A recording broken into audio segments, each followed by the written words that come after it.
Bonjour, bienvenue sur la chaîne Cannabière à Bérette. Dans cette vidéo, je vais vous montrer comment je réalise des poignées en bois. Cette idée est venue de Pierre, qui a une canne qui était déjà équipée d'une poignée en bois. Et pour un projet de road building, il m'a demandé s'il était possible de réaliser ce type de poignée. Donc je vais vous montrer comment je réalise ça et ce qu'il est possible de faire. Pour réaliser vos poignées, vous allez avoir besoin de bois, donc c'est du Douglas. Et là c'est un morceau de noisetier. Vous pouvez utiliser n'importe quelle essence de bois.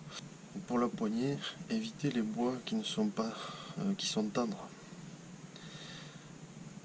Parce que vous allez généralement ils vont éclater.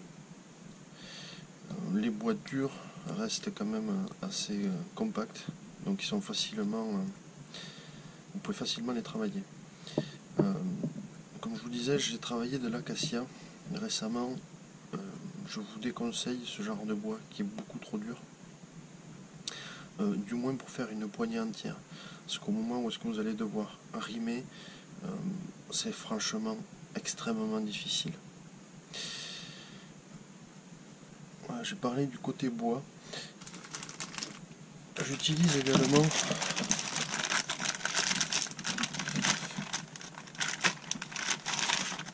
ce genre de plastique coloré pour faire des incrustations que je vous montrerai comment faire.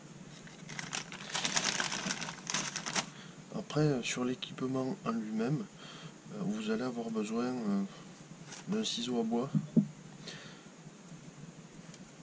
de papier à poncer, d'une perceuse et de ses mèches. Et je ne vais pas vous le mettre juste là, vous allez avoir besoin de votre tour. Que je vais passer, je vais vous montrer comment réaliser cette poignée. Alors, dans un premier temps, il va falloir préparer le bois. Donc, enlever l'écorce. Voilà, préparer le bois va vous permettre de bien vérifier que votre bois est sec, qu'il n'y a pas de dommages particuliers à votre morceau. Il va falloir percer donc votre morceau de bois, qu'il va falloir percer au milieu. Alors, soit vous pouvez le faire à la perceuse comme ça, soit à la perceuse à colonne. Une fois que vous avez réalisé le perçage, il va falloir l'installer sur le tour. Donc une fois que vous êtes installé, vous n'avez plus qu'à faire le travail de tournage. Donc une fois que vous avez tourné votre poignet, il va falloir utiliser plusieurs grains de papier à poncer. Je commence par du 40, je continue avec du 80, du 120 et après je passe au 400, au 600.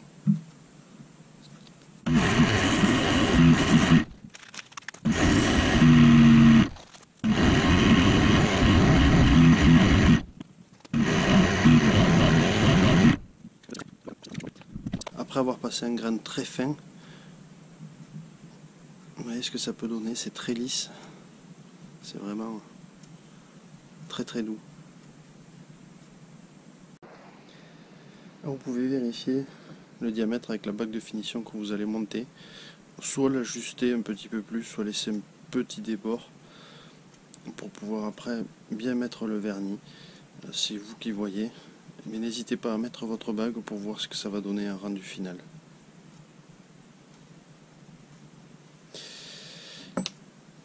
Alors de ce côté là, je pense que vous l'avez remarqué, j'ai laissé un petit déport. C'est justement pour avoir quelque chose de bien droit.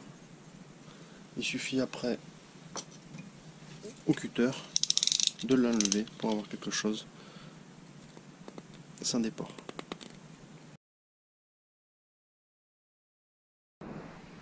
Donc là je vais préparer le fort grip.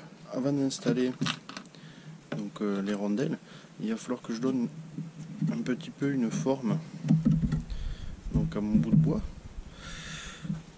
pour ensuite pouvoir installer correctement les rondelles pour avoir quelque chose de correct.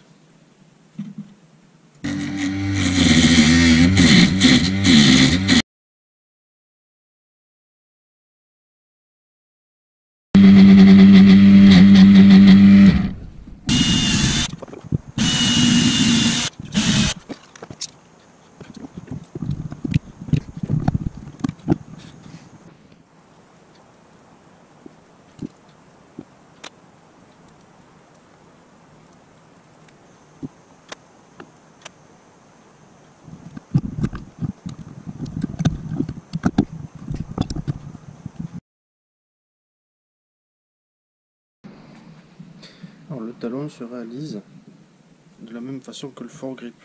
Il y aura juste le butt qu'il faudra faire d'une façon un petit peu différente. Je vais vous montrer tout ça.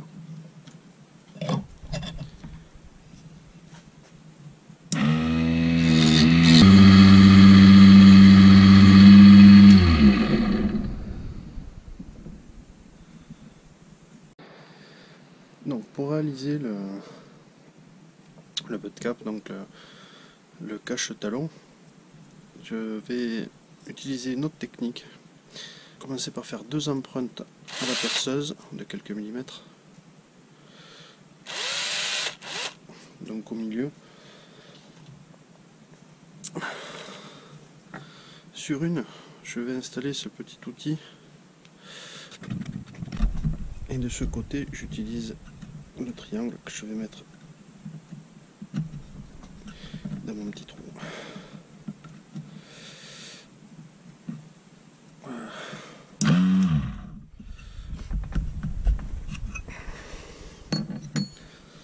Ça risque d'être un peu compliqué. J'ai pris un morceau où il y a un nœud.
Là, ça vous donne un aperçu de ce que ça peut donner. Il n'y a rien qui est scellé, il n'y a rien qui est mis en place, il n'y a rien qui... C'est vraiment pour vous montrer ce que ça peut donner au final. Cette vidéo est maintenant terminée. Je vous remercie de l'avoir suivi. À bientôt.